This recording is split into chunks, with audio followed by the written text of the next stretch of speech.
So today we're going to be talking about COVID-19 and your health and safety on the job. This training is focused and geared towards community health workers, people that are working in the community. And we want to focus this on two aspects. So we will give you information for yourself as a worker and, talking about what are some of the conditions that might have changed in your job since COVID-19 became an issue. And also we'll give you information that you can share with your clients, because we know many of you are still conducting either client visits or over the phone visits with your clients. So hopefully this information will be applicable for both of those aspects. So just to begin, what we'll be talking during this training is we're going to identify what is coronavirus and how it spreads. We'll also talk about what are the laws that protect your health and safety on the job. We will discuss what are the responsibilities of employers to keep workers safe on the job. As part of that, we will also talk about what are your rights on the job, what responsibilities do employers have, what are your rights as a worker, and we're going to talk about how to stay safe on the job. And as Shelby mentioned, we will share resources at the end about what resources locally in New York State are available if your job has been affected by COVID-19. And HCDI has developed a much longer and extensive list of resources that they'll share at the end as well. So if you could just take a minute to write in the chat box, what is one piece of information that you'd like to get out of this training? We just want to hear from you. Take a moment to just write it. If there's something that has been on your mind, something that is pressing that you'd like to get out of the training, hopefully by the end of the training we'll be able to answer all of those questions. But if there's anything that remains outside of the training, any information we're not able to provide you with at this time, then we will, we'll be sure to answer those questions and share more information at the end of the training.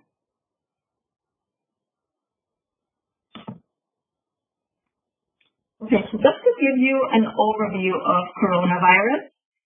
So, what is the coronavirus? We've heard this word thrown around a lot. Now it's part of our vocabulary, right? But the coronavirus is actually one of many different types of viruses. There are other forms of coronavirus that we are more commonly acquainted with. So, for instance, common cold that many of us get over the winter months is a type of coronavirus. It comes from a different type of coronavirus. And there are many different names that are being thrown out at this time. We hear COVID-19, coronavirus. So just to clarify on the terminology, coronavirus is the type of virus that is causing the pandemic, right? The specific strain, the specific genetic material that is causing this particular pandemic is called SARS-CoV-2. And COVID-19 refers to the name of the disease that this type of coronavirus is causing and that we're seeing. So this virus is what's called zoonotic. So it means that the virus mutated from an animal to a human. So some types of coronavirus only affect humans, some only infect animals, but this one jumps from an animal to infect a human. And so this is why it's being called the novel coronavirus. It's a new strain. We've never seen it before. So because of that, it's causing a lot of problems since many of us don't have any immunity to it.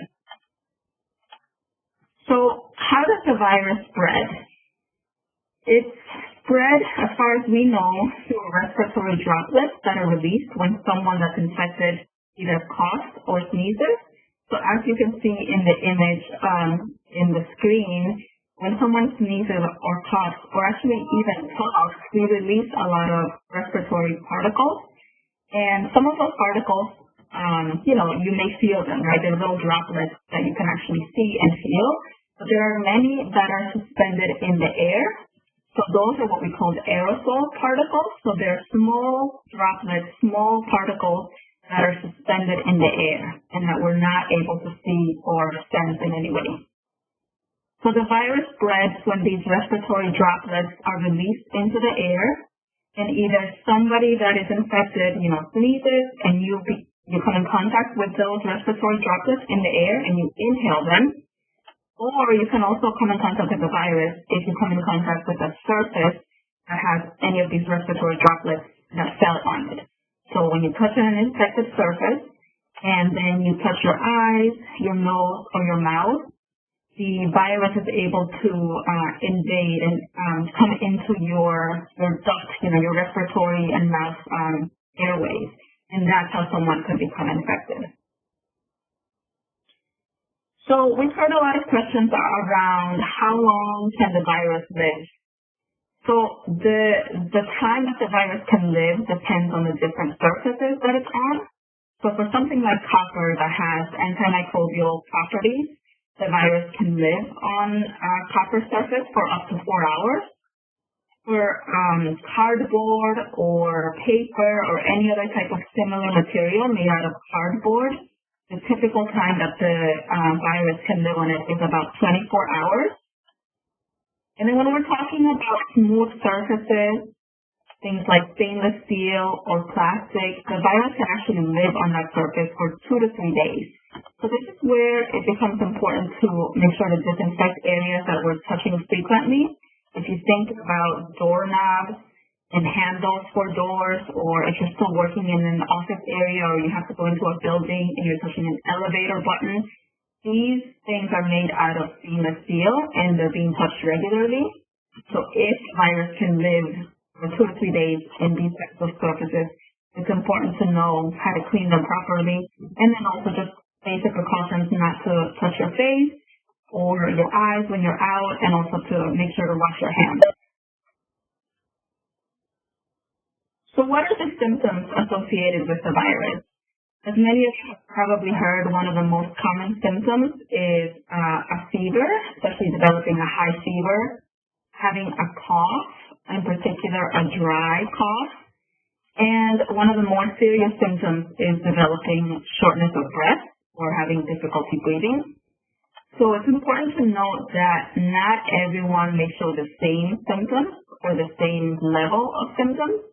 There are some individuals that are asymptomatic, which means that they don't show any symptoms, or any of the signs that they display of the disease are very mild. So for some people, it can be confused with a common cold, or like I said, some people may not even feel it at all. So it's important to know that, even if you don't have symptoms, you could still be infected with the virus. But these are the 3 main symptoms that we see a lot of patients with COVID-19 having. And just a little chart that describes the differences between COVID-19, the flu, and then the common cold. You can see the different types of symptoms as they're listed. The most important thing to note is that with COVID-19, the symptoms tend to be gradual. So someone may feel like they're having maybe fatigue that they're feeling, or sometimes maybe their nose is congested, and slowly it starts to become more and more severe, or you start to get different symptoms, and sometimes that's how people know that they have the virus. So unlike the flu, where the symptoms tend to be more abrupt, with COVID-19, the symptoms tend to be gradual, and so that's why it's hard for some people to tell when the symptoms have started. So this chart can just kind of help you to identify some of the common symptoms for, like I said, COVID-19, the flu, or the common cold. This is not meant to be used to self-diagnose yourself. You would still, if you think you have any symptoms of COVID-19, you would want to make sure to contact your doctor and tell them your symptoms so that they can direct you on what the next steps would be. But this just gives you an overview for what are some of the most common symptoms. Another symptom that we've heard about with some people that have developed COVID-19 is that they lost the sense of taste and smell. So that seems to be something that we haven't seen before with any other type of illness. And I think from what I hear, that the reason that's different from when you lose your sense of smell when you have a cold, when you have a cold, you might be stuffy, and that's why you lose your sense of smell. You're not able to properly breathe, and therefore you're not able to smell or taste.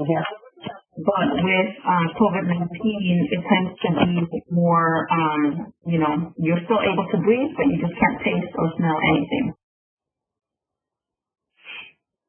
So who is at risk of getting sick?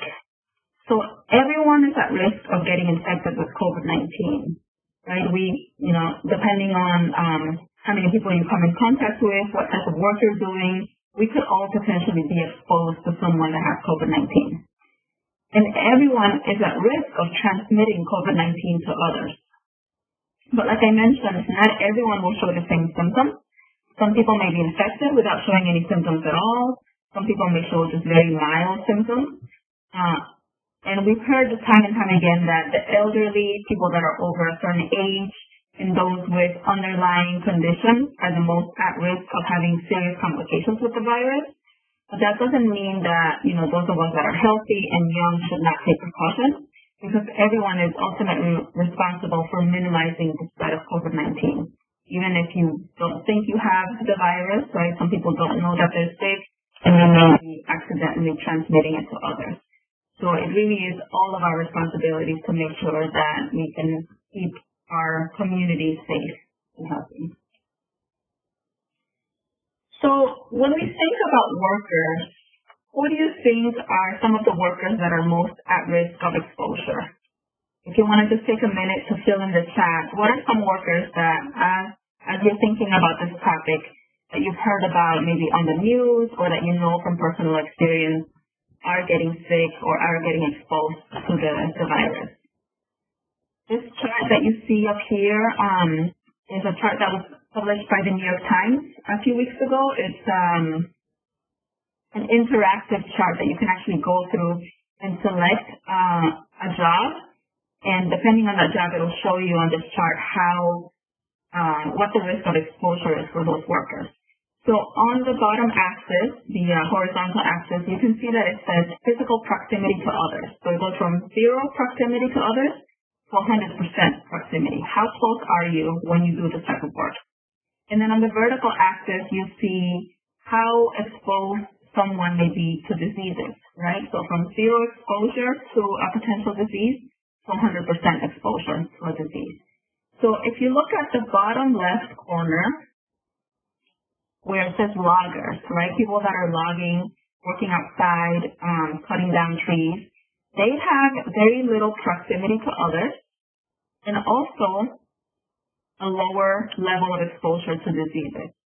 And then as you go towards the right and top of the chart, you can see all the way at the top right, paramedics and dentists, right? They are working in very close proximity to others.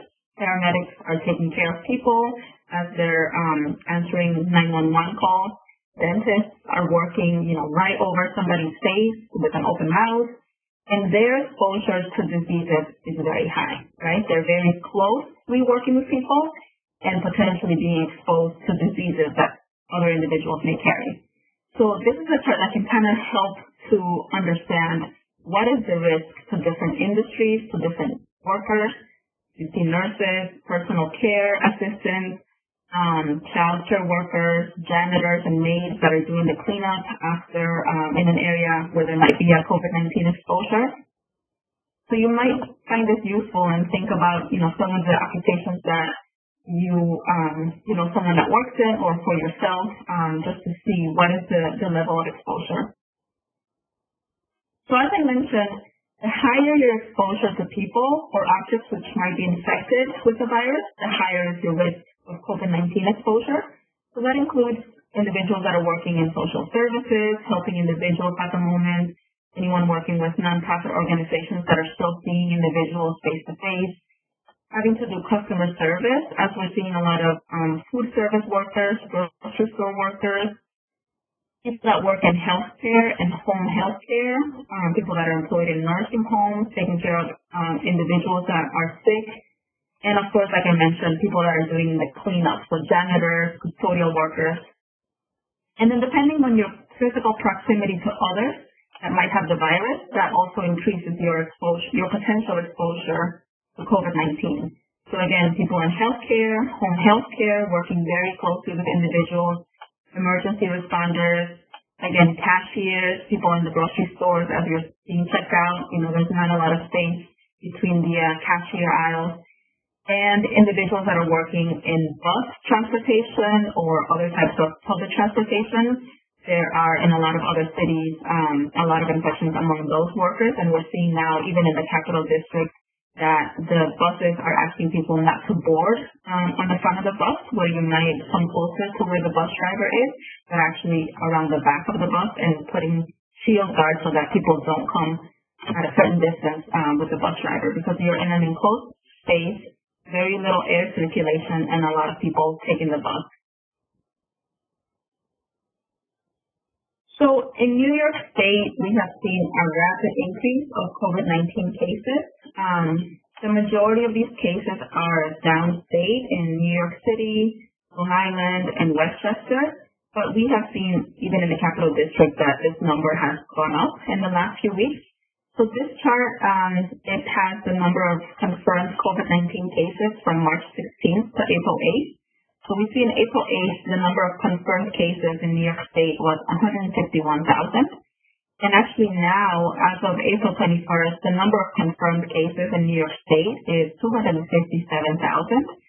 So an increase of over 100,000 in just a few weeks. So the numbers continue to go up, and the information continues to evolve as we get it. We are starting to see a little bit of a flattening of the curve in a slight decrease in the number of new cases that are being confirmed. But hopefully with more testing, we'll be able to really get a bird's eye view of how big the problem is in New York State. So you have probably all heard about the flattening of the curve, right? So what does this mean? This really just demonstrates the importance of public health measures to potentially reduce the spread of COVID-19. So if we didn't take any protective measures and people, would get sick, some of us might get sick and be able to recover from it, but some people that are more high risk would potentially have to go to the hospital and seek additional medical services. So without any protective measures, we would see a rapid increase in the number of cases, and that would put a strain on the healthcare facilities, all the hospitals, and the capacity that we have to take care of patients. If we slow the spread of COVID-19, putting in place these measures like working from home, the New York pause order, closing businesses, closing schools, allowing people to work from home, it reduces the number of people that we come in contact on a day-to-day basis. And that means that we can slowly slow the spread so that it's not such a rapid increase, right? And so that the healthcare system could kind of adapt and prepare and is able to take care of the most critically ill patients. So now we're going to talk about how does this relate to on-the-job protections? What are your rights as a worker? What are the responsibilities of the employer to keep you safe on the job? And like I mentioned, for this information, we'd like to think about two aspects. So for yourself as a healthcare worker, a community health worker, these are rights that you have on the job and responsibilities that your employers have. And also for the clients that you may be serving, this is also information that regardless of what employer they're working for, they also have these rights and these workplace protections. And I just want to emphasize that these rights and protections are in place and they protect all workers in the U.S., regardless of someone's immigration or documentation status. So we will talk about that also a little bit. So who is responsible for protecting worker safety and health? In the U.S., the federal agency that is tasked with worker safety and health is called OSHA, the Occupational Safety and Health Administration. OSHA protects workers from being killed or seriously harmed on the job. And the law requires that all employers provide their workers with a place of work that is free of any known dangers or any known hazards. So anything that we know that could hurt us or make us sick, the employer has to take preventative steps to make sure that those hazards are eliminated and that they're not just putting the responsibility on the employees to stay safe. So for instance, we know that transportation is one of the number one ways that people get hurt on the job and that they actually die on the job, having to drive a car, having to do deliveries. So since we know that transportation is a major workplace hazard, then the employer has to provide certain measures to make sure that those workers that are driving for their job are protected, right? We know that if you're under 18, you cannot drive a vehicle for your job. You can't be paid to do pizza delivery or do any other type of car driving or delivery, right? So that is a known danger, a known hazard, and there are laws around that. For COVID-19, it's a new hazard. It's something that is emerging, but we know it could hurt people. We know it's making a lot of people sick, and we know it's killing people. So that is a danger that we're seeing now in the workplace. So because of that, OSHA would still say that employers have to keep their workplace safe from COVID-19. We'll talk more specifically about what are some of those steps that employers have to take to make sure their employees are safe. So the Occupational Safety and Health Administration sets and enforces workplace health and safety laws, and those laws are called standards. So we'll talk about some of the standards that apply for COVID-19. And again, as I mentioned, OSHA protects all workers regardless of their immigration status, and also if people are getting paid under the table, they're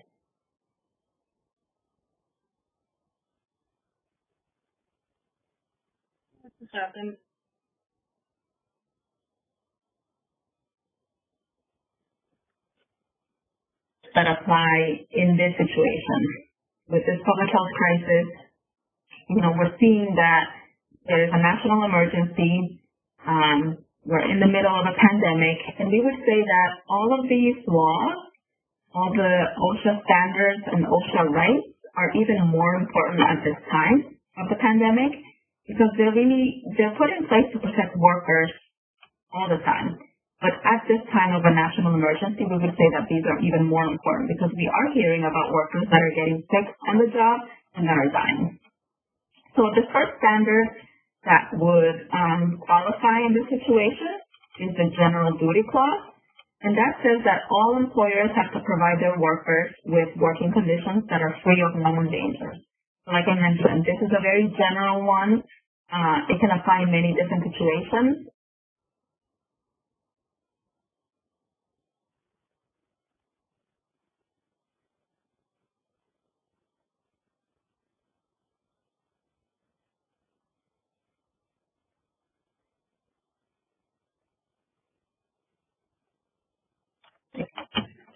There's also the standard called hazard communications, or it's also known as right to know.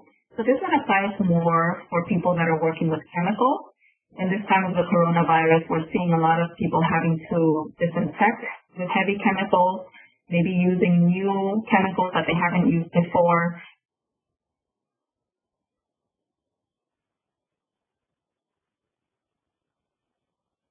There's a lot of fear around the virus, and it's also for communication says that all workers who are working with chemicals have a right to know what chemicals they're working with, what are the hazards associated with them. They have to be trained on those hazards, on those chemicals. The employer has to assess what are the chemicals that are being used. They have to provide, as you see in the picture, a material safety data sheet. So that is a sheet or a binder with information about all the chemicals that are present in the workplace. It has information about what the chemical is, how to store it properly, what to do in the event that it gets in your eye or you come in contact with it in your skin. It also tells you what type of personal protective equipment you need to use when you're handling this chemical, how to properly dilute it, how to properly use it. So the safety data sheet is part of the right to know law that says that workers have to have this information. They have to be trained on how to use the chemical and provided with the material safety data sheets for every single chemical that they're being asked to work with. There's also the bloodborne pathogen standard. So this applies to all workplaces where workers are potentially being exposed to blood or other potentially infectious material. So with coronavirus, so far there's no indication that it spreads through the blood, but we know that it could be spread through other infectious materials. So for instance, the respiratory droplets, right? Respiratory secretion. So that's another potentially infectious material. So if you're exposed to, if you work in a place where you might be potentially exposed to other infectious materials, the employer has to develop an exposure control plan. They have to identify what are the different job tasks and areas where you might be exposed to this material, and they have to have a written plan. They have to say how the employer will use engineering controls, other work practice or administrative controls, how the employees should use the correct personal protective equipment. They have to provide training to workers that are being exposed to the potentially infectious material, and they have to do medical surveillance for any workers that might have been exposed to that infectious material. So this is something that will definitely come in play at this time with the coronavirus and this new infectious disease. And then the final standard that can be used to protect workers around this time is the personal protective equipment standard. So personal protective equipment includes things like gloves, respirators, face shields, goggles, safety glasses. So the employer has to assess what is the level of danger or hazard in the workplace, identify what is the need for people to wear protective equipment. They have to identify the correct level of personal protective equipment according to the hazard that workers are being exposed to. And they have to train workers on how to use the personal protective equipment properly, how to take it on, how to put it on, how to take it off properly, how to maintain it, and then what to do if personal protective equipment becomes damaged, how to replace it. And the personal protective equipment we'll talk about a little more later. Some of the specifics that we're seeing now with the coronavirus, that has to be provided to all workers free of charge. So the employer has to pay for it. They have to source it and give it to the employees and not charge them to use the personal protective equipment. So what should employers do at this time with everything that is going on with the coronavirus? They should develop an infectious disease preparedness and response plan. I don't think we've ever seen anything like this in the past where a pandemic or an epidemic has affected so many different parts of the country, in the world, and workplaces in such a real and dramatic way. So this is probably something that a lot of employers were not aware that they had to do. But this is something that, we will probably only continue to see it more and more, as they're saying there might be a second wave possibly coming. So they should really be prepared in the event that an infectious disease becomes an issue. So they have to prepare a plan for how they're going to prepare their staff to respond to this, what to do in the event of an infectious disease. Of course, they have to follow federal, state, and local mandates. We're seeing that every day, every week, there's a new executive order being issued, new rules and new ways that we should, as public individuals, but also workplaces and businesses, they have to comply with these rules. So they have to just keep on top of that and follow those rules as the disaster or the epidemic evolves. As I mentioned, right now, it is really important for all employers to follow OSHA standards and all labor laws. Just because there is a national emergency or a pandemic, it does not mean that these laws are suspended. They are even more important now than ever. They were put in place to protect workers, and this is a time when we really need to protect the most vulnerable workers. So we would say that right now it's even more important to follow the OSHA rules and labor laws. Employers should also protect basic infection prevention measures. So things like allowing all the workers to take breaks at the time they need to wash their hands, implementing a more regular cleaning and disinfecting schedule. So we're seeing that a lot of supermarkets and other businesses now are closing a lot earlier than they would normally, and that's so they can do a more thorough cleaning and disinfecting before the workers have to come back in during the day. So having a basic infection measure, preventing infections through these basic measures that we know work. Cleaning, washing your hands, soap and water are the best ways to prevent it. They have to also develop and implement and communicate with their staff what are the workplace flexibilities that are in place and what protections are in place at this time. So, for instance, many of us are probably working from home. So what are the responsibilities that we have now as our workplace evolves? What are the flexibilities that we can count on? Is there paid sick time if I have to take time off because I'm sick or a family member is sick? Or if I'm being placed under quarantine, right? So understanding what are those flexibilities that we can work with. And employers also have to implement workplace control. So I'll talk about those in a bit when we talk about some of the ways to control and prevent the spread of COVID-19 in the workplace. So just to summarize, this was touched on a little bit when we talked about the responsibility of the employer, but your rights on the job as a worker, what are those rights? So in the U.S., all workers have the right to work in a place that is healthy and safe and free of any recognized hazards, as I mentioned. You have the right to receive training about the hazards in your job, and this training has to be provided to you in the language you understand. So if you work in a place where there are a lot of people that speak, let's say, Chinese, the training has to be provided to those workers in their native language.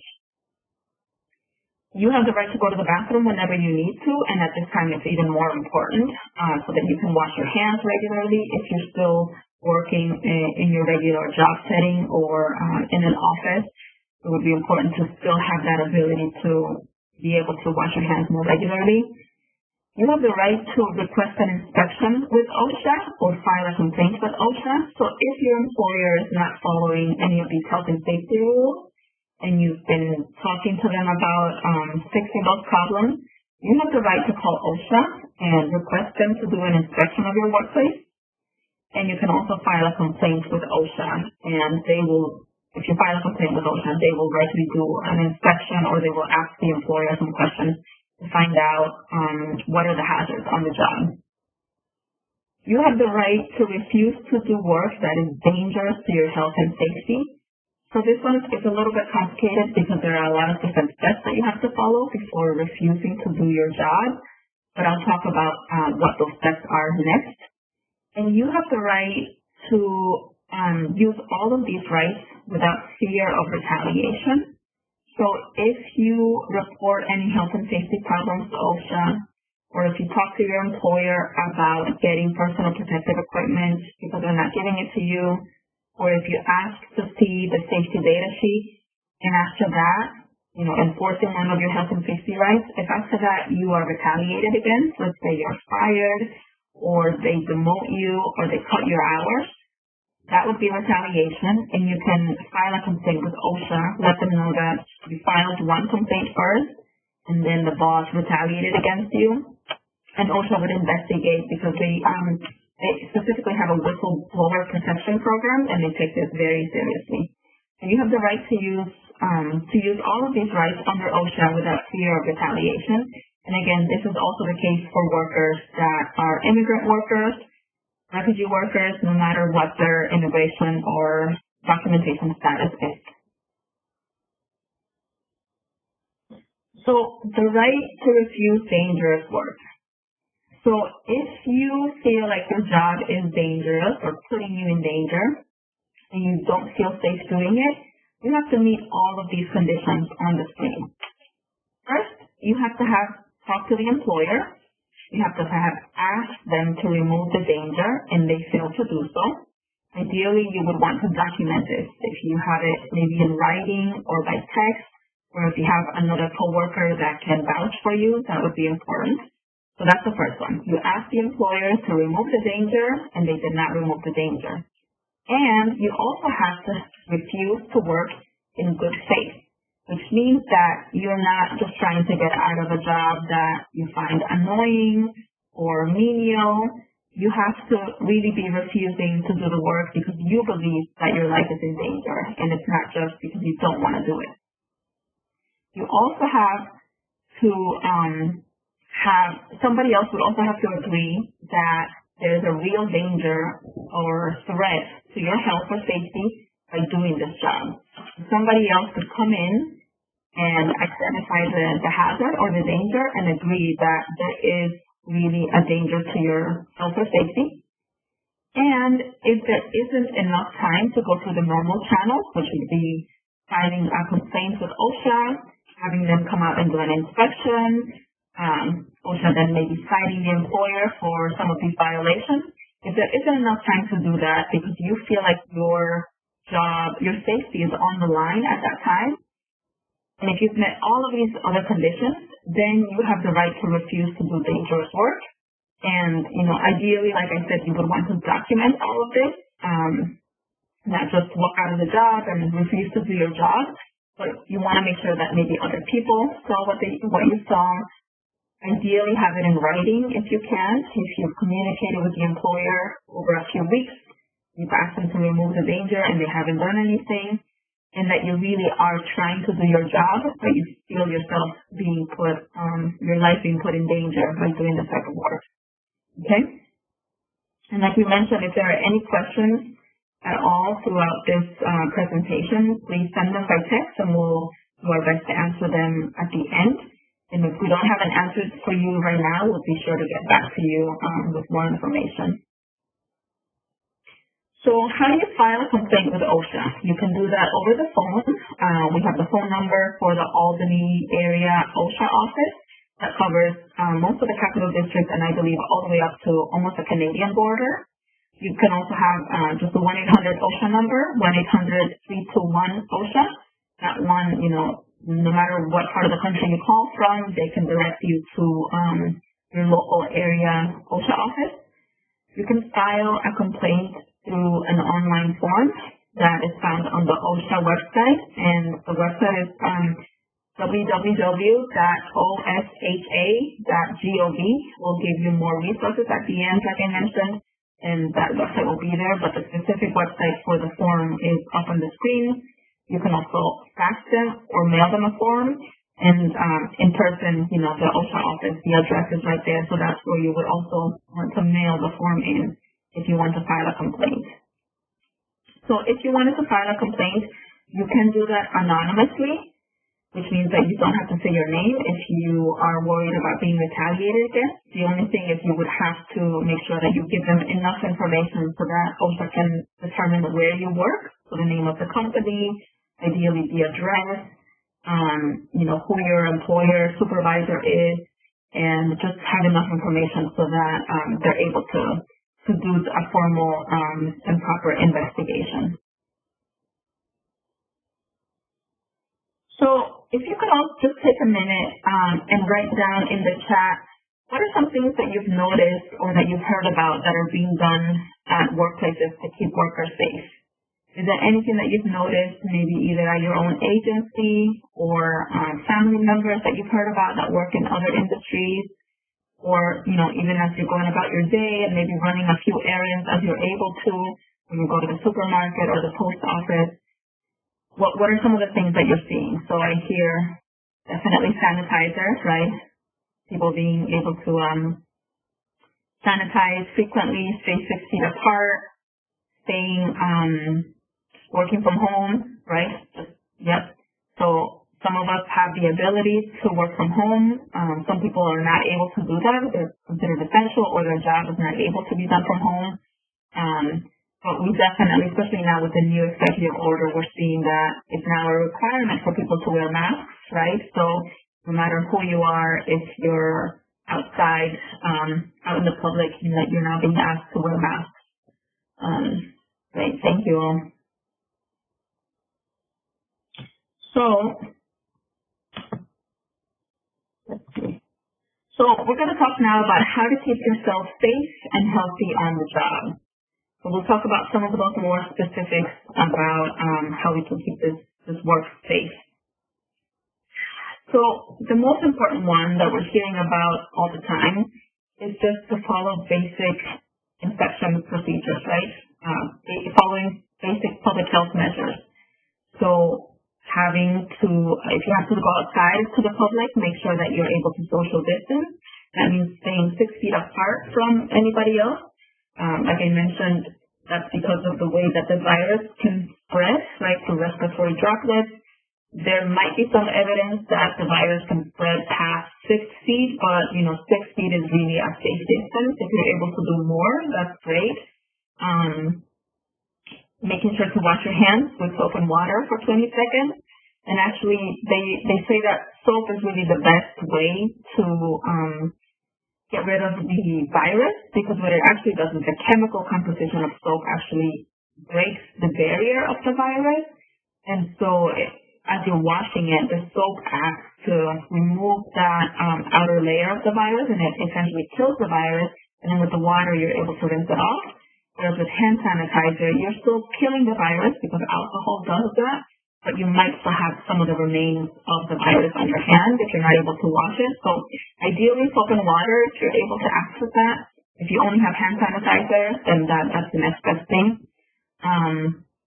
Again, remembering not to touch your face or your eyes. I think now we're all getting very used to not touching our face very much at all.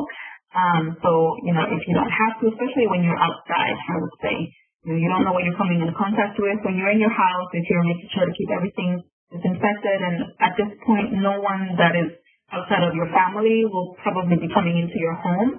So, you kind of can control that environment in your home a little bit better, but try not to touch your face or your eyes.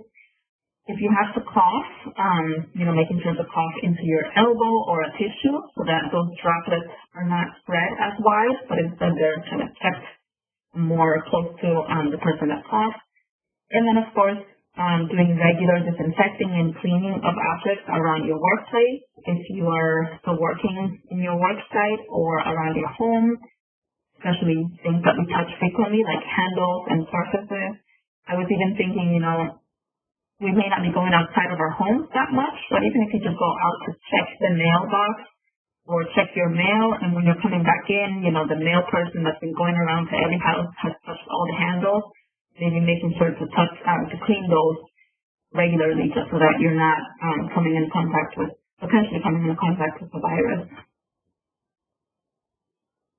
So in this field, when we talk about controlling for hazards, we think of this as a hierarchy. So we think about what's the most effective measure down to what's the least effective measure. So up at the top, you see that the most effective way to control for any type of hazard on the job is to eliminate it, right? So we think about maybe some other hazards that we see on the job, like chemicals, right? If you eliminate the chemical, then no one would get sick or get hurt with it, right? So you physically remove the hazard and it's no longer a problem. That's not a reality for many of our jobs, or especially for this virus, right? I mean, the closest we can get to elimination for this virus is probably staying at home. We eliminate or reduce the number of people that we potentially could come in contact with, but that's not always realistic. And as we're seeing, many people still have to go out to the community and work, or you might have one family member that goes out to work and comes back in, right? So elimination is ideal in most situations. In this case, we're not able to fully eliminate it. The other option would be to substitute the hazard. So replace it with something that we know is safer, right? So again, using the example of chemicals, this is the most common way that chemical safety is ensured on the job. So if we know that certain chemicals are causing people to get sick or their eyes to become irritated, you can replace the chemical with something that is safer and that still gets the job done. The next type of control is called engineering control. So that is using engineering and machines or physical barriers to isolate people from the hazard. So an example would be, we're seeing this a lot now in supermarkets.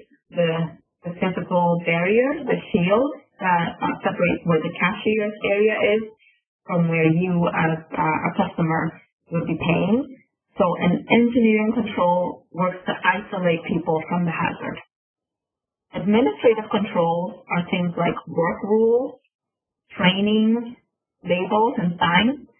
So a fire exit label, that is an administrative control. It tells people where to exit the building in the event of a fire. And administrative controls work to change the way that people work. So think about things like training, right? Educating people about the hazards, how to stay safe. What are the rules that are being put in place now with this new disease? Are we telling people you have to wash your hands every hour? We're giving you a break to wash your hands every hour or 2 hours. A new work rule that if you're not essential, you don't have to come into the office or the work site. You can work from home. So these are the ways that administrative controls are put in place. And then the last level of control is what's called PPE, or personal protective equipment. So personal protective equipment is all the way at the bottom because it's the least effective. So why is it the least effective? We're hearing about it so much now, right? Masks, we're being asked to wear them all the time. People are wearing gloves, just around as they're going around their business. So personal protective equipment for workers is the last level of protection because it depends on each individual worker to make sure that they're wearing it, first of all, make sure that they're wearing it properly. Each person has to ensure that they are maintaining the personal protective equipment and not damaging it in some way. And if you've noticed, if any of you have worn a mask, even just a hand-sewn fabric mask or a respirator around these days, it's uncomfortable to have to wear that. And it's uncomfortable to have to wear it for 8, 10, 12 hours in your work shift. So what happens is many people, as you've probably also seen, put the respirator on their chin or up on their forehead. And in doing that, what we're doing is we're touching the outside of the respirator, which you really should never touch when you're removing it. There's a proper way of removing it. You are coming in contact with the area that the infectious particles are being filtered. So they're all outside of your mask. And if you're touching that, putting it on your forehead, putting it on your chin, now some of those particles may be in the area that's more likely to enter your space, your hair or nose, mouth. So personal protective equipment is important in many, many industries. We know that in construction, they have to wear it all the time.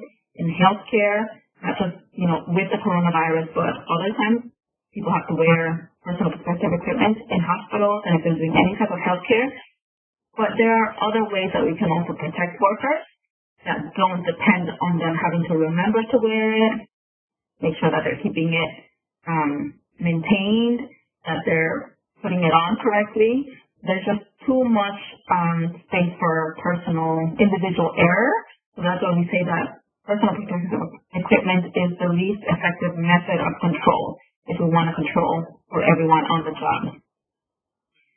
So we're going to go through the last 3 controls that are more specific to the coronavirus. So engineering controls would be things like having better ventilation in a building, having high efficiency filters, high HEPA filters that filter, I think, about 99.97% of particles that might be potentially infectious. So they filter the air in a way that removes some of that hazard.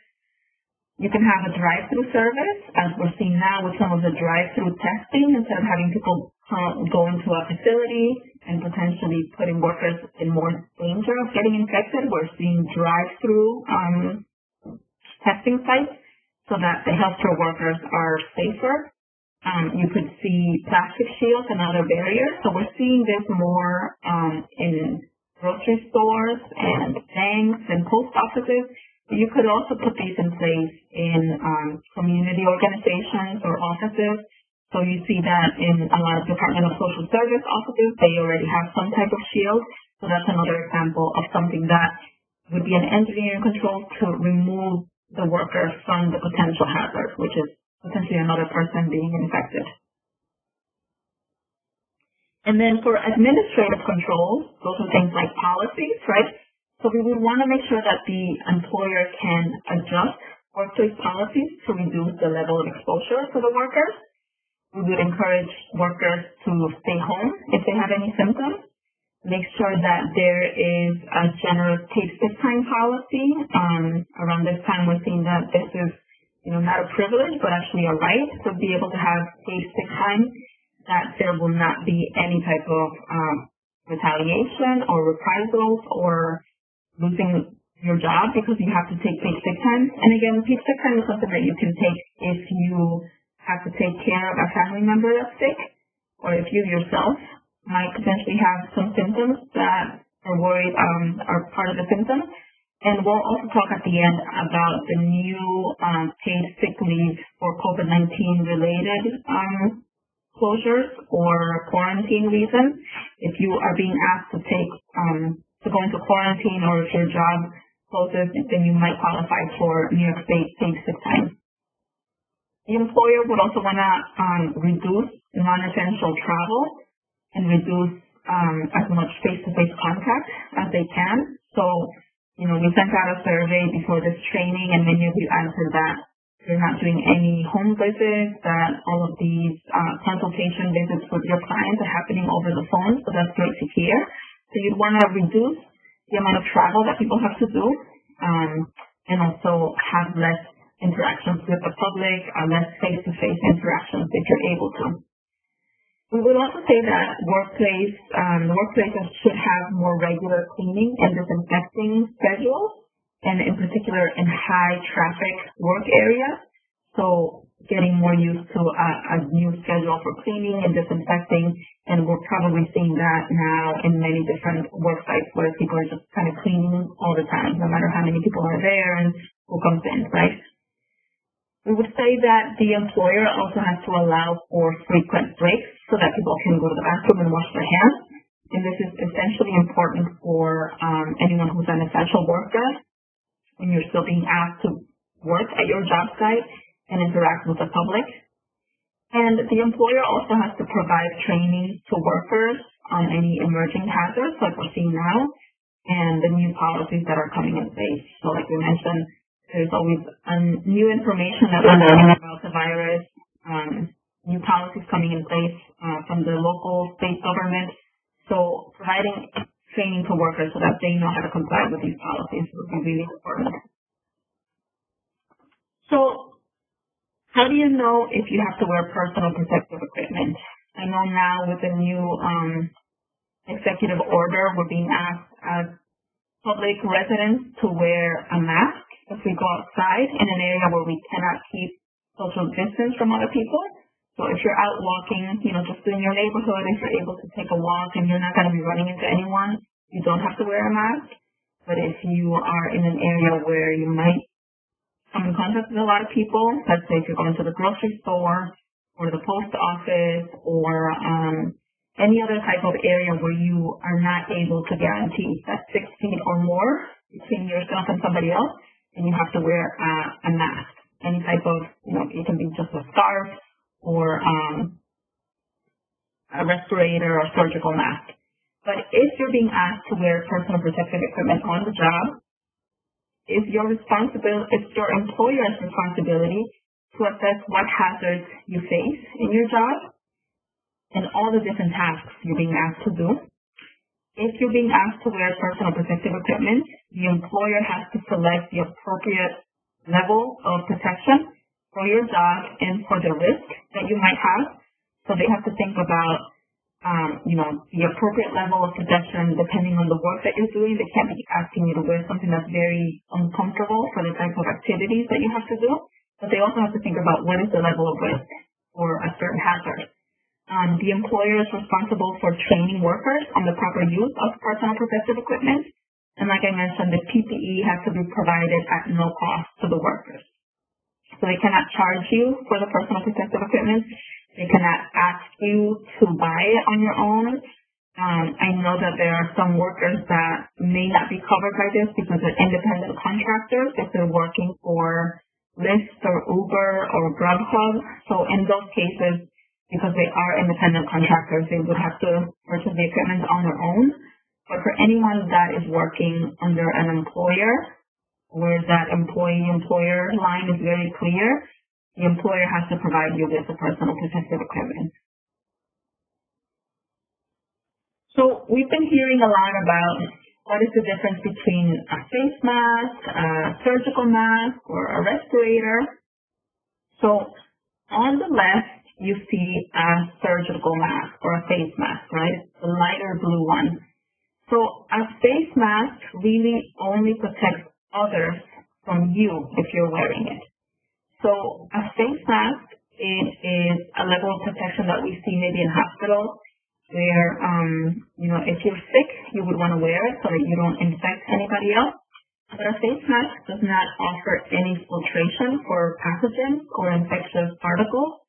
And the thing is that it doesn't create a seal around your face, and it's not fit tested. So you have the same size for anybody, no matter what shape, size of the face is, right? So it's not specifically designed to fit you perfectly. There are gaps between the face mask and your cheeks where the air might come in or above your nose or below your chin.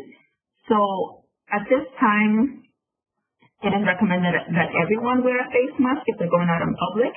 But I just want to emphasize that for healthcare workers or anybody that is doing any direct care and you're interacting with someone that is either confirmed with COVID-19 or is a potential COVID-19 case, a face mask is not the right level of protection. For those instances, what you would want to wear is a respirator, like what you see on the right, the darker teal mask. So the respirator has two straps that go around your head, one over your ears, one below your ears. It may also look like this.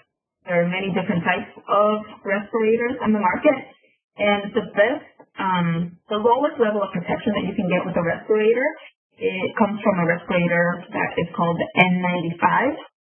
So 95 means that it offers 95% of filtration for pathogens in the air. So remember, a HEPA filter filters about 99% of particles in the air. An N95 mask that you wear, if you wear it properly, it would offer 95% of filtration from any potentially infectious particles in the air. An N95 mask protects the person wearing it from anyone that's infected, so this is the one that's more important for healthcare workers to have. It is fit tested, which means that you have to take a medical exam to make sure you can wear it. It has to be fit around your face. There are different sizes depending on the shape and size of your face. And if worn properly, you would create a seal around your face so that the air does not enter by the sides or the bottom of the mask.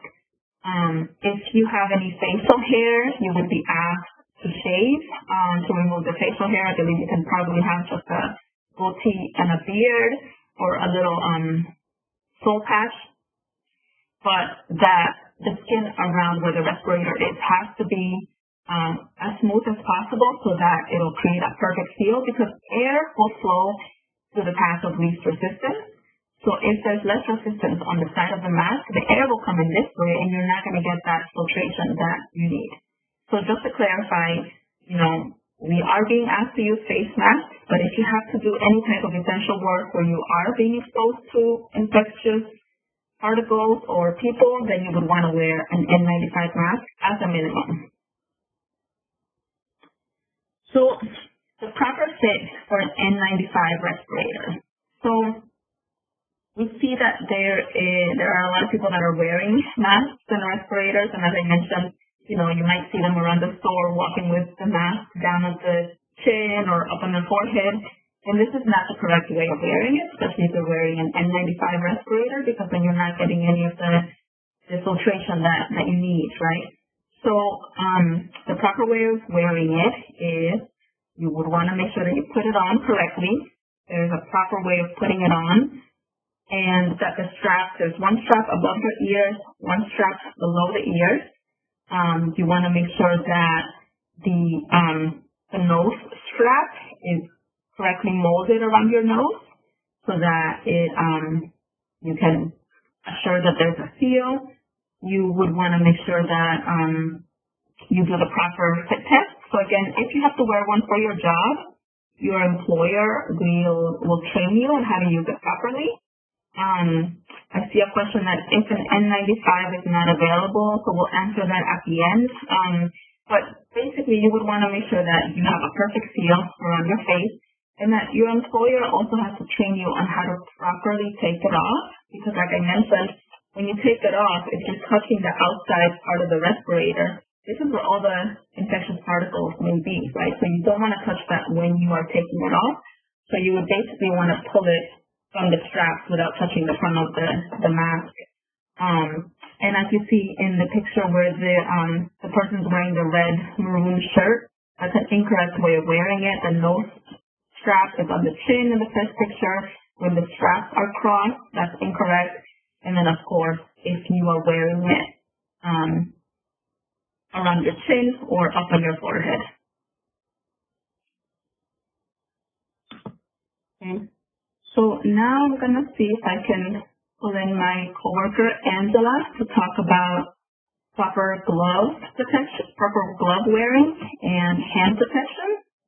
So let's see if Angela can. Hi, so I'm going to talk a little bit about gloves and hand protection, as you can see from the slide. Because it's really important that we know how to properly use gloves, since you can still get infected or sick if you don't use them properly.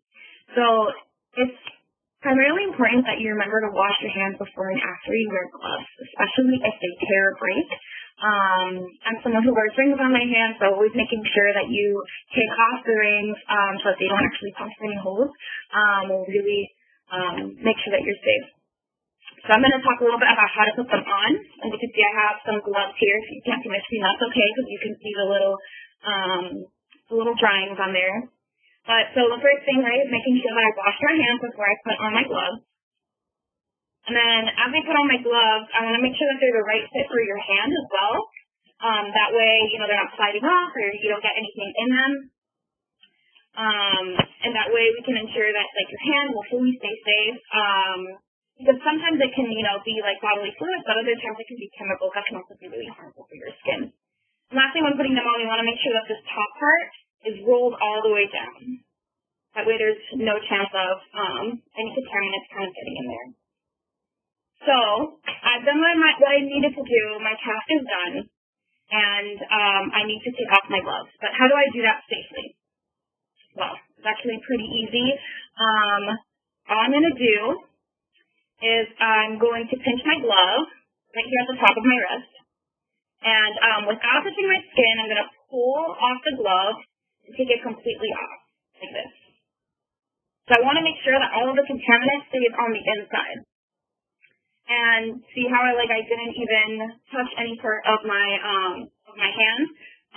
Well, now I'm going to just keep holding on to this glove that has been contaminated, and I'm going to slide my fingers right into my second glove, right under the glove. I'm going to slide it all the way up to pull it over second glove like this. And the important part of this also is that I once again wash my hands after I've taken off my gloves, but that I also properly dispose of it. We don't want to make sure that you're not exposing anyone else to the contaminant. You want to throw it out somewhere where you know that no one's going to really come into contact with it. And again, make sure to wash your hands after. Gloves aren't reusable. You can't share them. So once you use them and once you take them off, they kind of have to go in the trash. There are different types of gloves where they're a lot thicker and made for different types of chemicals. But these are the ones that you would get practically anywhere, the ones that people are using a lot for COVID-19, the ones that medical providers are using. So there you go. Great, thank you, Angela.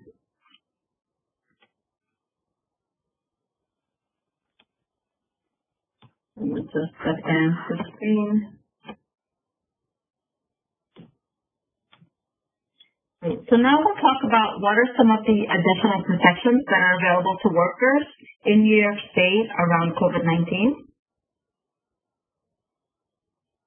So as I mentioned a little bit earlier, there is a new law that puts in place paid sick leave and family leave for COVID-19. So employers in New York State are now expected to provide paid sick leave for COVID-19.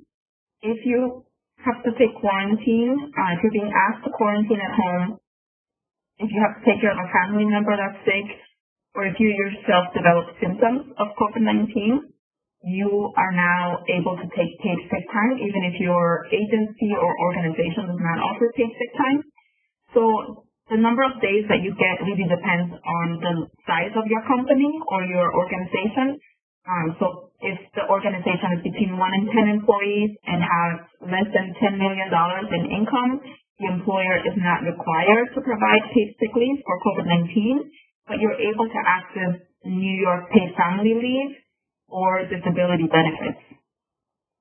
If your organization has 1 to 10 employees and has more than $10 million in income, the employer must provide 5 paid sick days. If the organization is between 11 and 99 employees, the employer has to provide 5 sick days again. And for organizations that are 100 employees or more, the employer has to provide 14 paid sick days. And that's the case also for public employees and state workers. The employer has to provide 14 paid sick days. So unemployment insurance is a type of insurance that you can access if you lost your job due to COVID-19.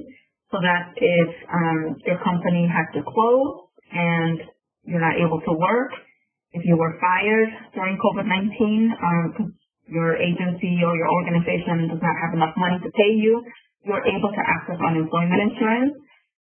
So this benefit is only available to New York State citizens and legal residents.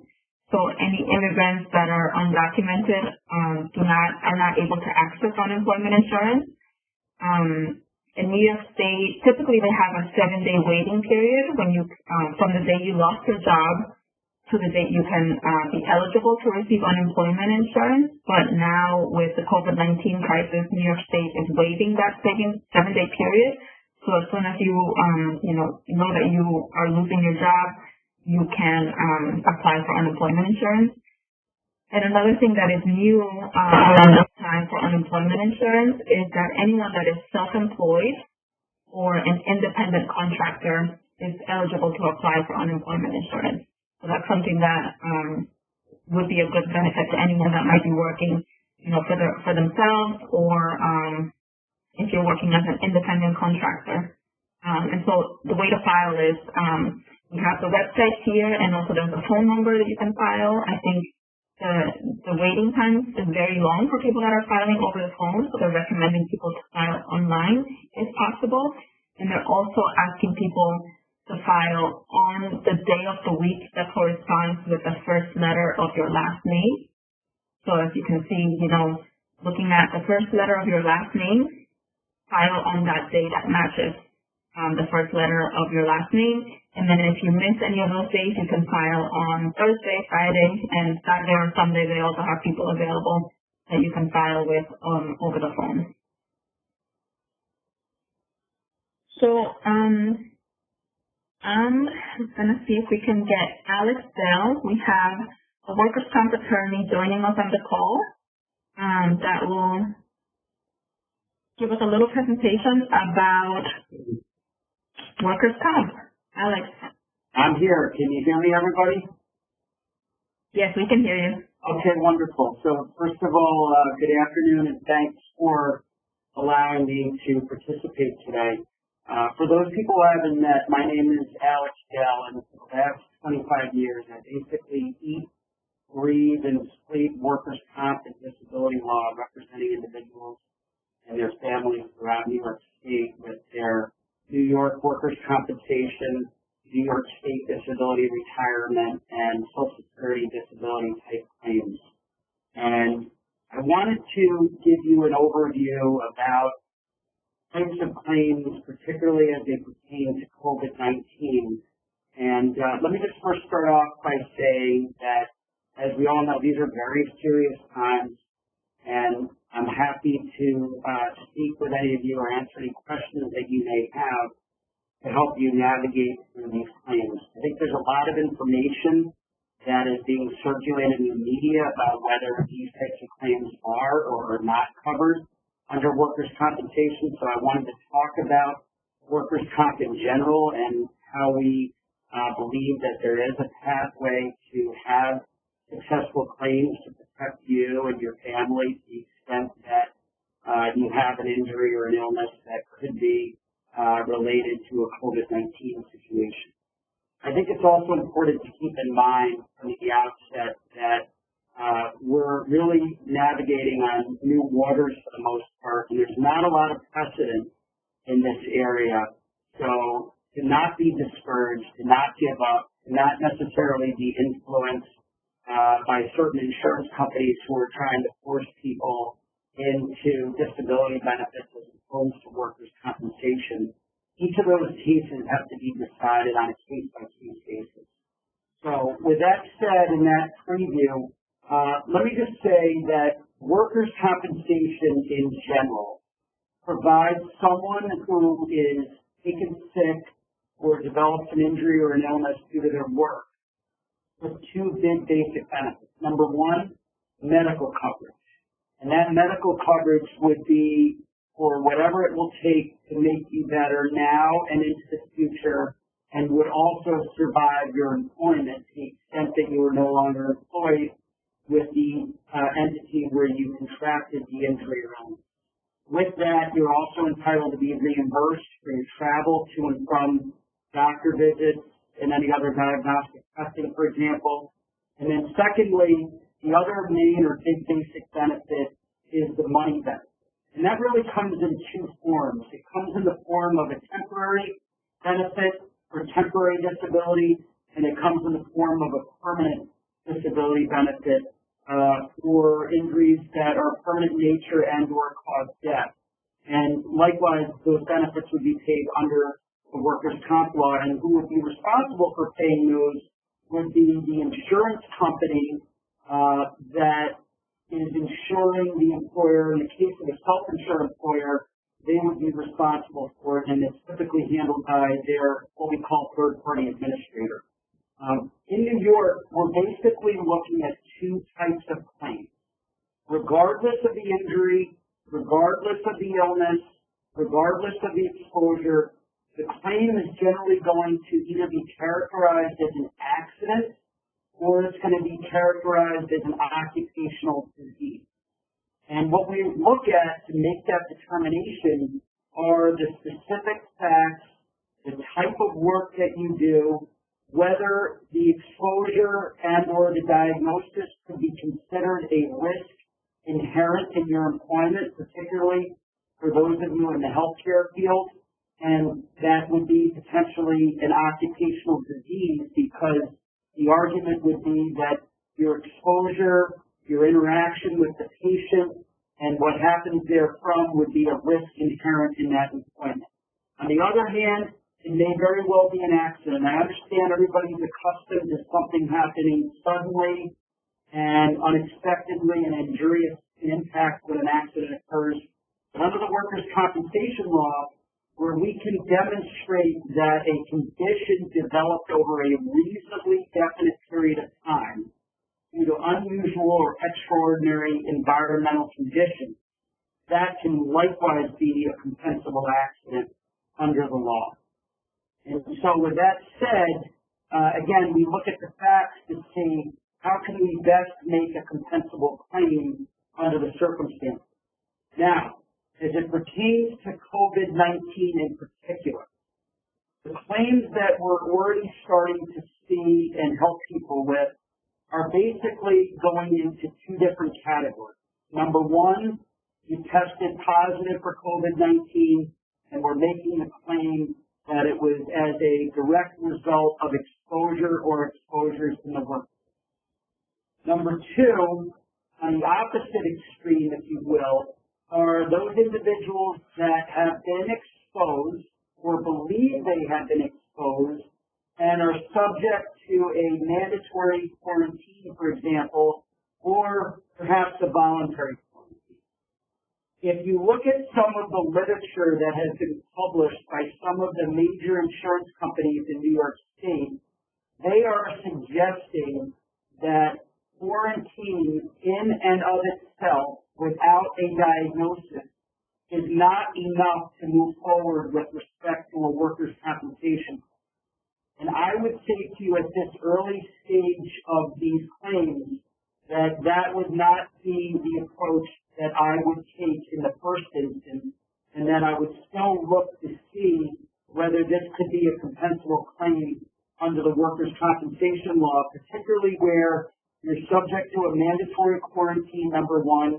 Number two, where it would be a benefit to not only yourself, but equally important, your employer, your coworkers, and the people, the patients that you're working with. And with that said, what we need to be concerned about, particularly when you do not have a formal COVID-19 diagnosis, is did the exposure in and of itself create a specific diagnosis or diagnoses for you? One of the things that we're anticipating at the workers' comp board level is that they are going to look for some diagnosis. Now, does that mean you have to have COVID-19 to make a valid claim when you had a COVID-19 exposure? In my opinion, no. But what I'm suggesting here is that perhaps as a result of the exposure, you have developed, for example, some other type of injury or illness. For example, you have been, as a result of the exposure, concerned from a mental health standpoint that you may have developed COVID-19. You may have developed an acute stress reaction, or you may have developed an anxiety, or you may have had an underlying asymptomatic respiratory condition become symptomatic and in need of treatment as a result of the exposure. In other words, what I'm talking about for analogy purposes is that you may not have COVID-19 diagnosis, but if you had a pre-existing, for example, scab and the wound was opened as a result of this, then we need to look closely at whether we can make a claim for any resulting disability and lost wages and need for treatment where it was precipitated by the COVID-19 exposure.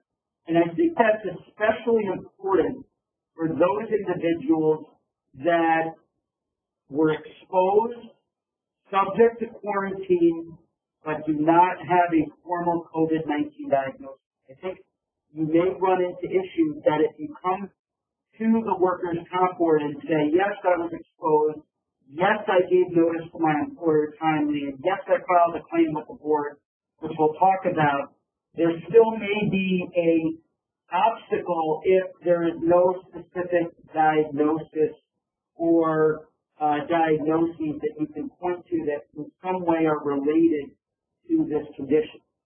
For example, we had an individual that we spoke with this morning who clearly was exposed to someone who was positive.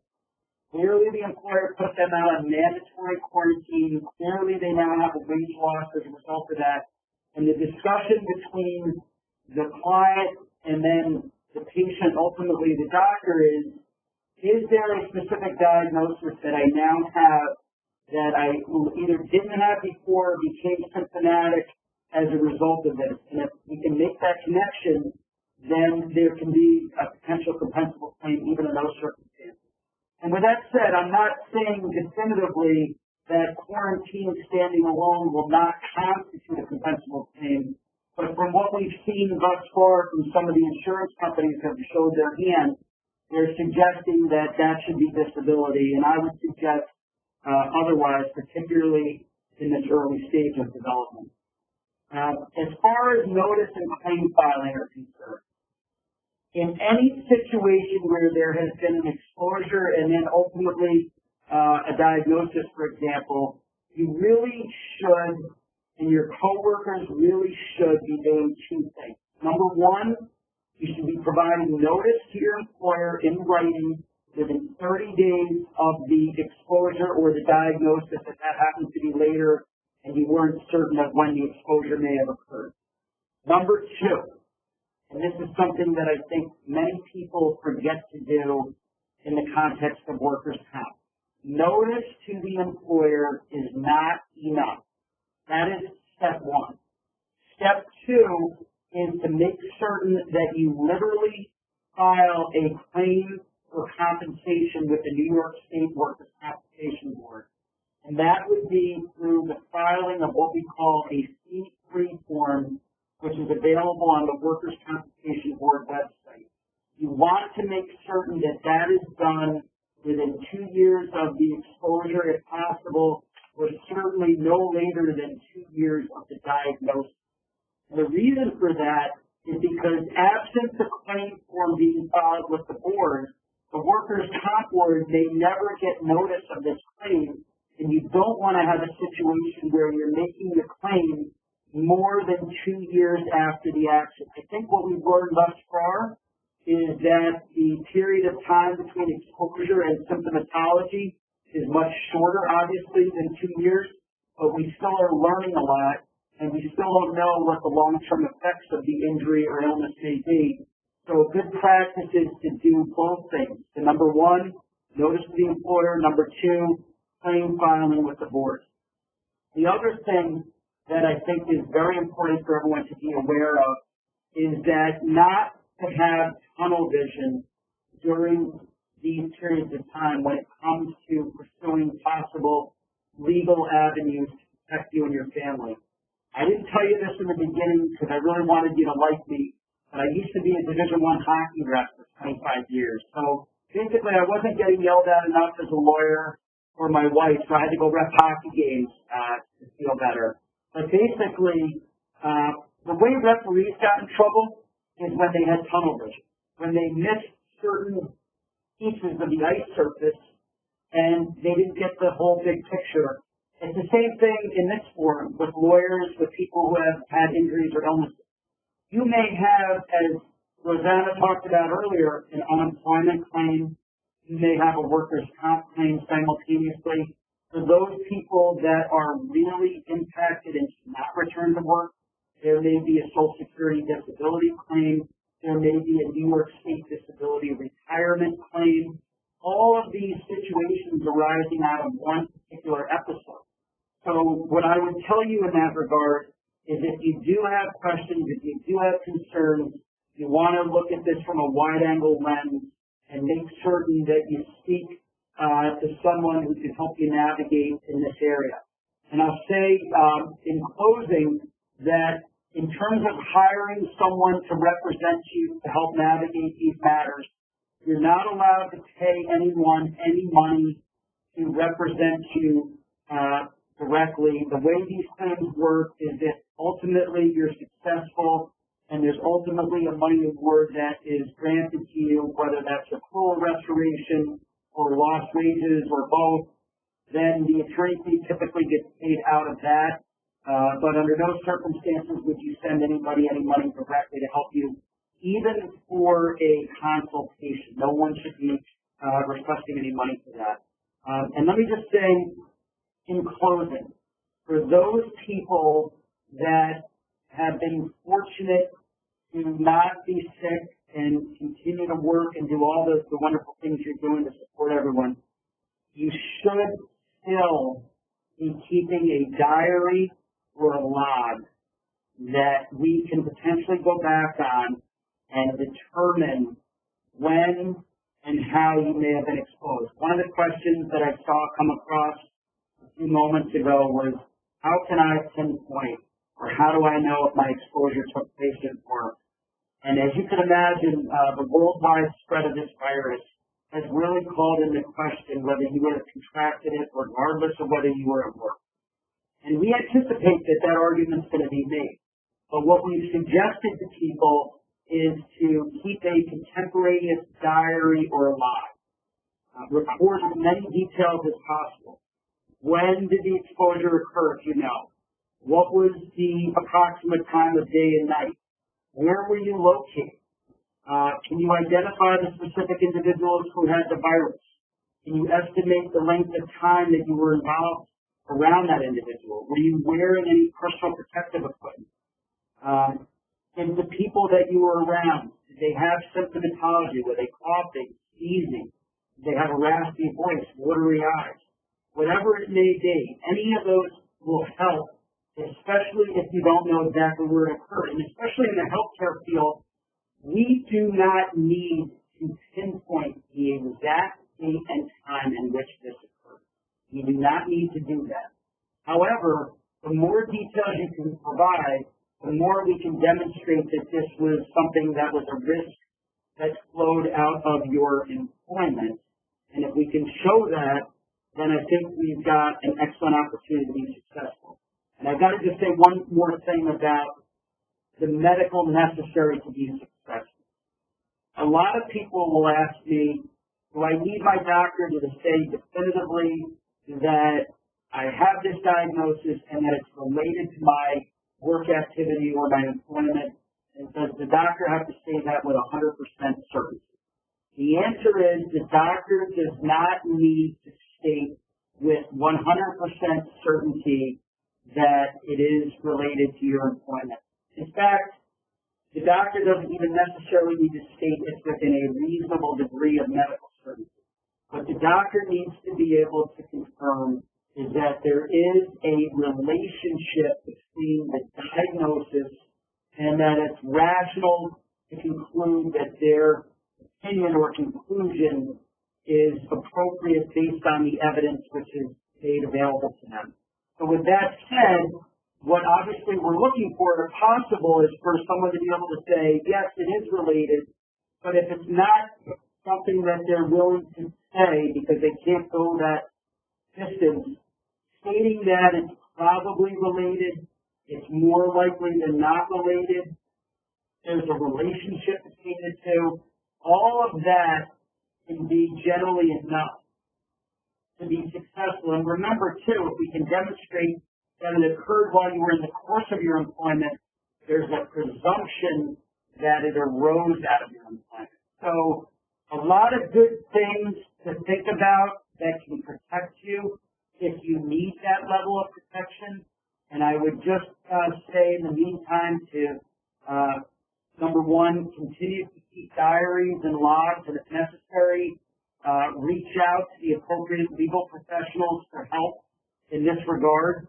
And at this point, Rosanna, I'd be happy to entertain any questions or concerns or issues that anyone might have about that.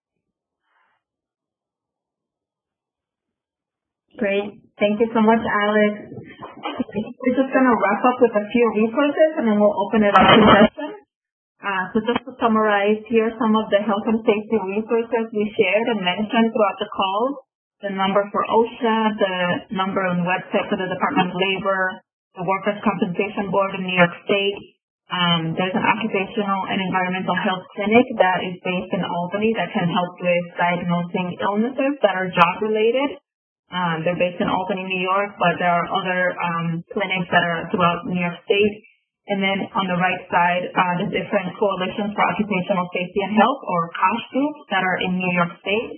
And as I mentioned, there are other COSH groups throughout the country, and we will be sharing this PowerPoint presentation with participants as well as other resources as Shelby will explain.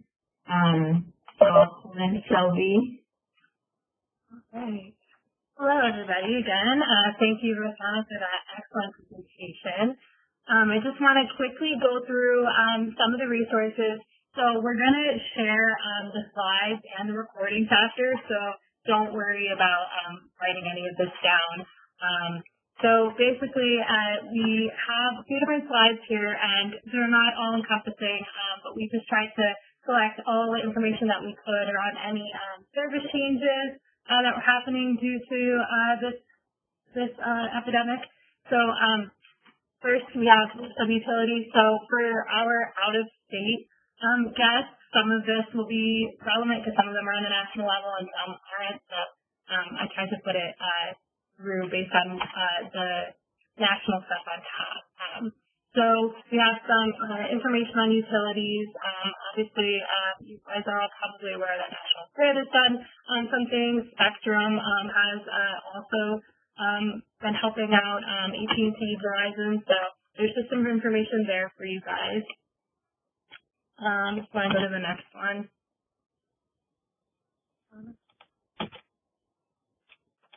So then here we have some local directories for food resources. So this is all Capital District related.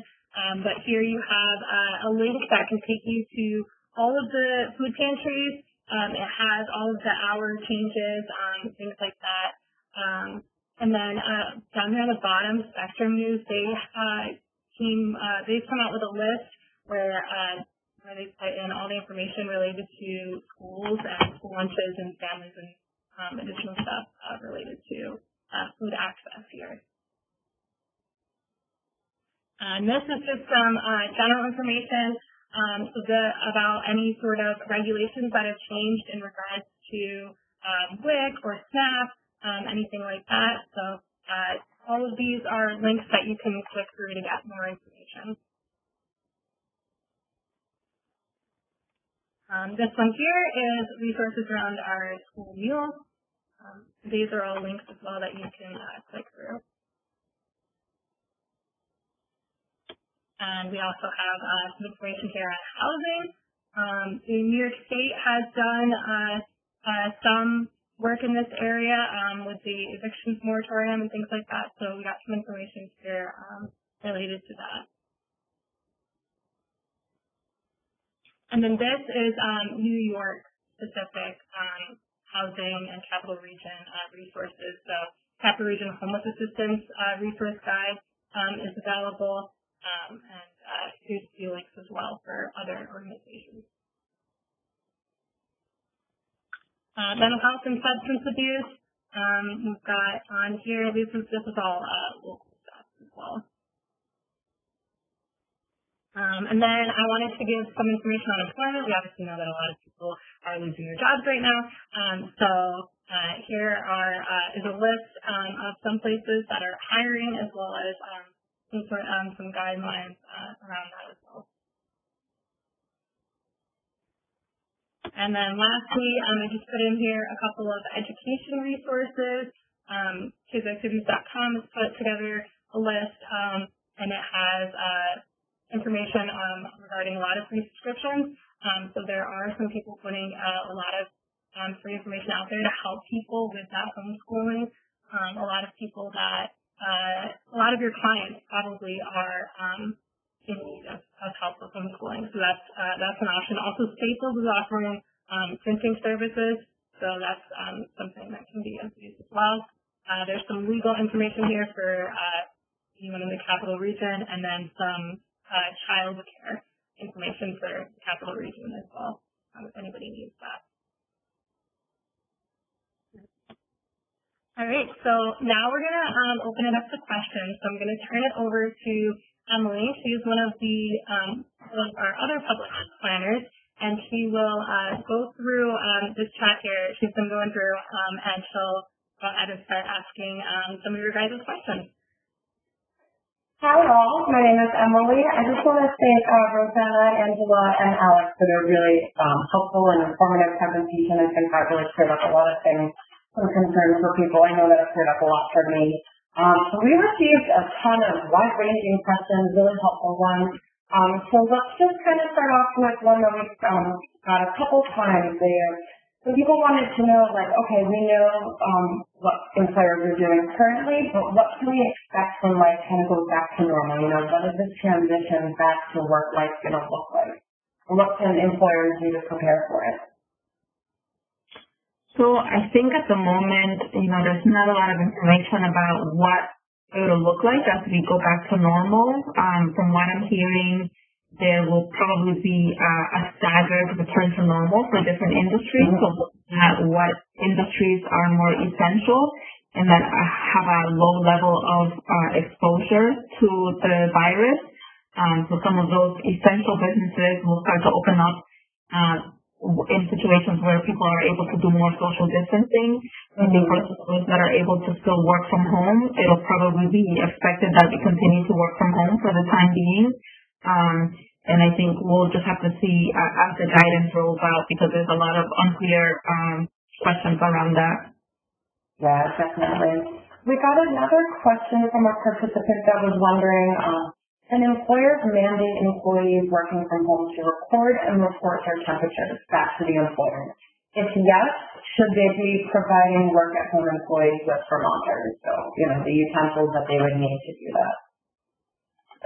So I know that for people that are working on site, the employers can take their temperature. I'm not sure about people that are working from home, so that's something that I'll have to look into and whether they should be providing the individuals with the thermometers to be able to monitor their temperature. I guess the argument would be, what is the need for them to take their temperature if they're not being other workers on the job site? But we can look that up and get back to you all. Okay. So this next one might be a question for Alex. But another participant was wondering, they had asked a question during your chat about, what would be considered, if you were getting sick or not. So this person wants to know if someone already had an anxiety disorder prior, and now they were to go back to work, but they were expected to go back to work, but were very anxious. What would they be able to do? What kind of protections would they have? Yeah, it's a really good question, and it goes to what I was saying about trying to see whether there's a separate diagnosis that can be made as a result of the exposure. So, for example, if there was an exposure and the individual was quarantined, and as a result of that, they now have an underlying anxiety issue that has become disabling, that could potentially be the making of a valid work compensation claim. What it would require is for the doctor to be able to demonstrate that the diagnosis basically became disabling, and in some cases maybe symptomatic, obviously, as well. Because, there are a lot of individuals who are working that may have symptoms of a diagnosis, whether it's physical and or mental, but they're working. The difference is that where something not only becomes symptomatic, but actually disabling, and if we can show that a distinctive feature or something that occurred at work was responsible for that, then we may be able to make that into a valid workers' compensation claim. And that was what I was getting into earlier when I talked about someone who doesn't specifically have the COVID-19 diagnosis. Certainly, there's a lot of different diagnoses that are going to be coming out of this that were not necessarily COVID-19 diagnoses. Interestingly, I was consulting with a psychologist this morning on a case that I'm working on for one of our clients, and his position at this point is that the mental health aspects of this are going to be probably far-reaching as well compared to what we're dealing with currently. So obviously, this is something that the medical community accepts as valid as well. I think you should not be ruling this out as a potential workers' comp claim, but you're definitely going to need the support of the provider to make that connection. Yeah, no, that is some really great insight. I completely agree.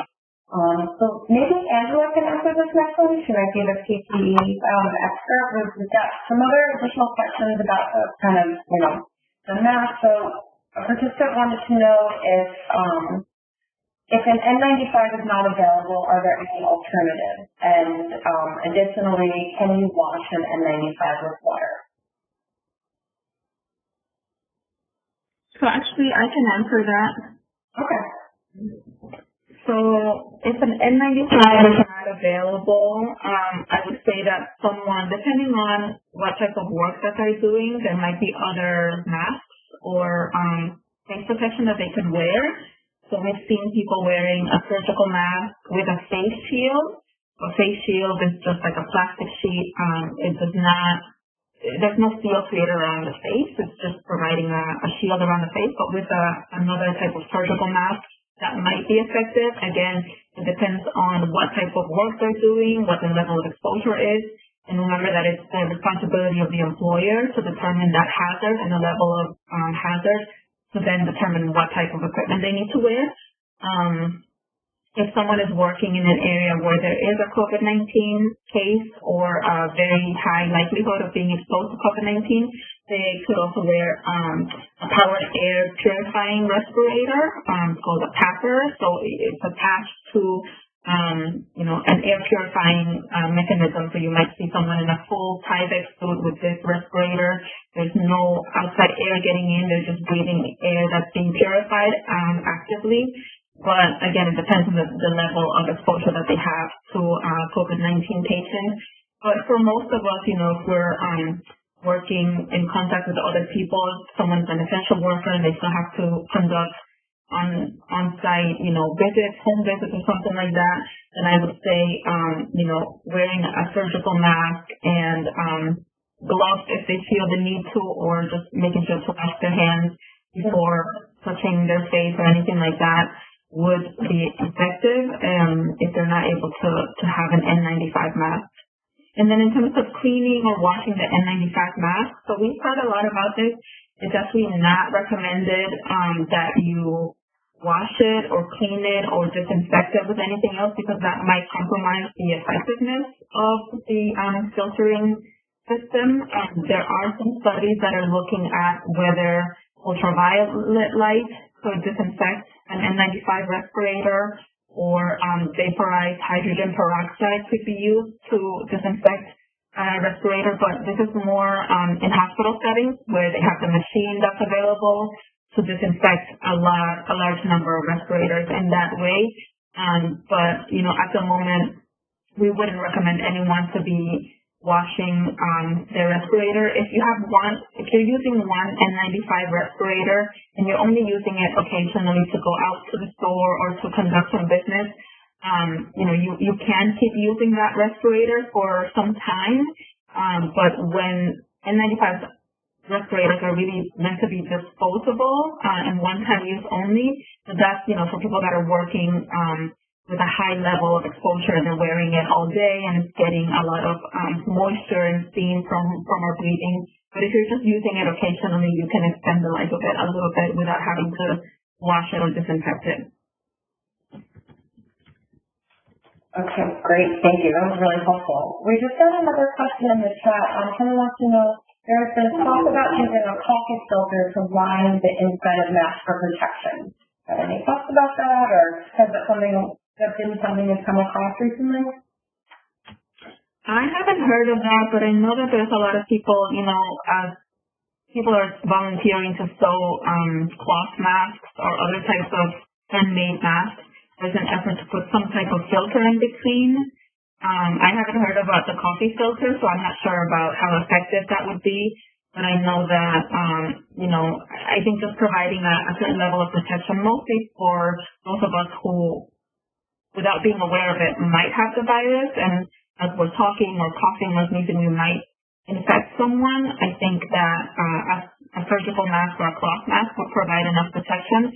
But in terms of filtering, having some type of filter, I'm not really sure if a coffee filter would be appropriate. Okay.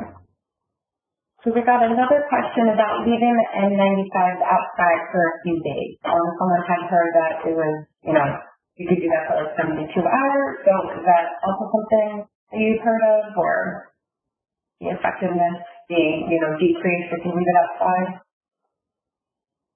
So as I mentioned during the call, an N95 respirator is filtering particles, and so the inside of it would be clean, if it's working correctly.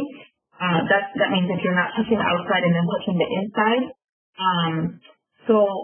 I think processing of the N95 mask would make sure that the inside stays clean. I guess, letting it air out might be a way to kind of just maybe let some of the moisture go out. But in terms of the particles, they would probably still, the infectious particles might still be on the outside of the mask. So, I would say just ensuring that nothing can touch the inside of the mask would be more important, because that's the part that then is going to be going near your face. But I can also research whether, letting it air out or let it ventilate, if that's any type of effective measure for this time. Mm-hmm. Very true. So switching gears a little bit from PPEs, So do you know of any research that's available to determine if there's going to be kind of like a second wave of COVID during the fall or, the winter of next year? Yeah, I think that's, still being explored. I know that some countries that got the coronavirus earlier than us or that detected it earlier are having some people that recovered from the illness now testing positive again. So I believe that I think Japan and maybe Korea, they're seeing a new wave of people that were previously infected now testing positive.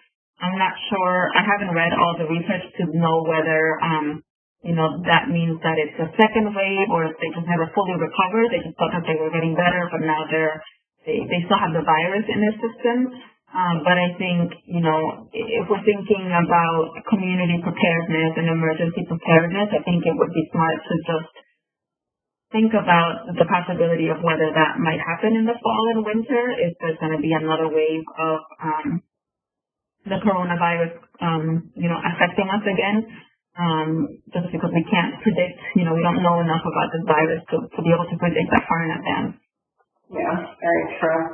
So we just got another question. So if someone dies being in the front line caring for a patient that was COVID positive, how can their family members file a claim with Workmen's Compensation Board or the New York State Disability Services so their loved ones can be compensated? Yeah, I'd be happy to answer that. This is Alex. When an individual dies as a result of their employment duties or an exposure that they contract in the workplace, their family can be entitled to New York State workers' compensation death benefits at a minimum. And what we look at is whether the individual who died had a surviving spouse and or children in the first instance. Because if there is a surviving spouse, that surviving spouse would be entitled to 2/3 of the decedent's average weekly wage, and that could be payable for the life of the surviving spouse, subject only to remarriage, in which case there would be a 2-year lump sum payment. If there is no surviving spouse, but there are children between 18 and 23, prior to 18, they can get a benefit. If they're between 18 and 23, if they're in full-time college, they can also qualify for a benefit. And if someone is a dependent who is otherwise disabled, they may also qualify for a benefit under the Workers' Compensation Law. The claim would need to be filed with the Workers' Compensation Board within 2 years of the date of death. And like a life claim, we would need some type of documentation from the doctor confirming that the death was related to the exposure which was contracted in the workplace, at least within some reasonableness as far as the opinion is concerned. But it is definitely something that should be pursued, depending on whether they were also a part of a retirement system, such as a state retirement system. They should also be looking into filing for the appropriate death benefit. And while it may not pertain to everybody in this group, for those people who are a member of the state retirement system, it would be important to have someone who is in that situation, or even if they're not, to have a durable power of attorney for someone who's working in that situation, such that if you became disabled very quickly, you could have someone file the appropriate forms on your behalf. I know there's been a lot of discussion about protectively filing an application for ordinary disability retirement with the state, and then ultimately pulling that back if you're not going to be sick and not going to be disabled. But it's just something else to think about in those circumstances. But the workers' comp law equally can provide a benefit to a surviving spouse and or children or other dependents. Okay, great. Thank you, Alice. So we got a couple more questions. So anything that schools need to do prior to returning, and this kind of echoes back to another question that we had got in the beginning of the presentation. from someone who's a school nurse wondering if there were any, new guidelines going forward that were going to be implemented for schools. So I'm not sure about any guidelines for schools before opening. I know that right now we haven't gotten any indication on when the date is that they will open. There's some signs that schools might be closed until the end of the school year. But I can do some research and get back to those people that have the questions about the schools and any guidance. I think at the minimum we would have to make sure that areas are being cleaned and disinfected regularly. And I know for child care facilities that are still open right now that there are policies in place to identify when a sick child comes in and immediately, isolate them, contact the family. So there might be something that has to be put in place in the same way for schools as we move forward. Yeah, that makes sense. Just to go back to your answer, Alex, you said someone that just wanted to clarify if you had said 2 days, what if the cause of death was not determined for several more days? Yes, thank you. It's actually 2 years is what I had said earlier. So we have 2 years of death to file the claim. And frankly, in many cases, we don't know right away whether it was in fact related to an employment exposure. But the outside limit is 2 years. And I would tell you that even at that point, if you're not certain, but you have a possible thought that it could be related to employment, it would be better to file the claim within 2 years, and then ultimately, if necessary, you could withdraw the claim. But the flip side of waiting more than 2 years would be very problematic. So I would encourage everyone, obviously, if you're in that type of situation, the claim gets filed as soon as possible, and certainly within 2 years of the date of the death. Okay, thank you for clarifying. So one of the, I found the chart really helpful that you had brought up about, is it the flu, is it common cold, is it coronavirus symptoms? So someone was wondering if you had any sort of similar information or chart that included allergy symptoms, because we are, I don't know if anyone else is, but I am definitely dealing with allergies. Yes, I can definitely share some more information about comparing COVID-19 to allergy symptoms as well, because I know that some people were thinking, especially downstate, closer to New York City, where the seasons come a little bit earlier, they were experiencing symptoms that they thought were allergy, and then it ended up being COVID-19.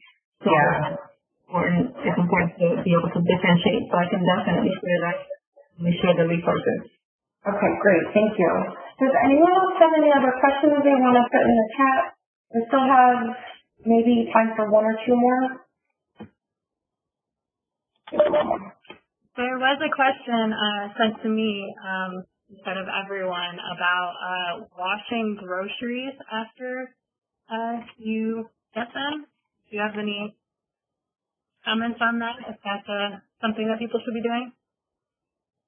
Yeah, so from what I've read, it's recommended that you just, wash your vegetables regularly just with water. I know people are concerned about whether they should wash things more carefully, but, there's no indication that even though the virus can live on surfaces for a long period of time, there's not much of a need to really disinfect everything that is coming into your home in terms of the plastic wrapping or the bags that they're wrapped in, especially if you're taking the precautions to, just personally, an anecdote, when I go to the grocery store now, I'm careful not to touch anything unless I'm really going to buy it, right? And I think, probably other people are being as cautious and as careful. And if you are packing your own groceries, the number of people that are touching those items is reduced. So in terms of produce in particular, from what I've heard, it's not, recommended to be washing any produce with soap. Just water is enough. But, if you feel the need to disinfect outside surfaces of containers or plastic wrapping, then if it makes you feel better, then that's an option. But from what I've read, it's not, you'll have a higher likelihood of contracting the virus from coming in contact with somebody as opposed to necessarily touching a surface that, is at the grocery store. Mm-hmm. If you do want to clean fresh produce, you can put like a tablespoon of vinegar and soak your vegetables in that too. Yes, that's a good recommendation. Yeah. Yeah, with water and a little vinegar. Mm-hmm. Yeah, so I don't know. Oh yeah, someone said that too. So I think if no one has any other final questions, we are at 4 o'clock, so I think we're going to have to close it out now. Yeah. So I just want to thank you all for participating and for asking your questions. We will be sending out an evaluation when we send out the resources, the PowerPoint presentation. We'll send out Alex Dell's contact information, the workers' comp attorney. And please let us know if there's any other information that you need. And we would love to hear from you about ways that we can improve this training. So thank you so much for joining us, and we look forward to staying in touch. Take care. Thank you. Thank you so much. Thank you, everyone.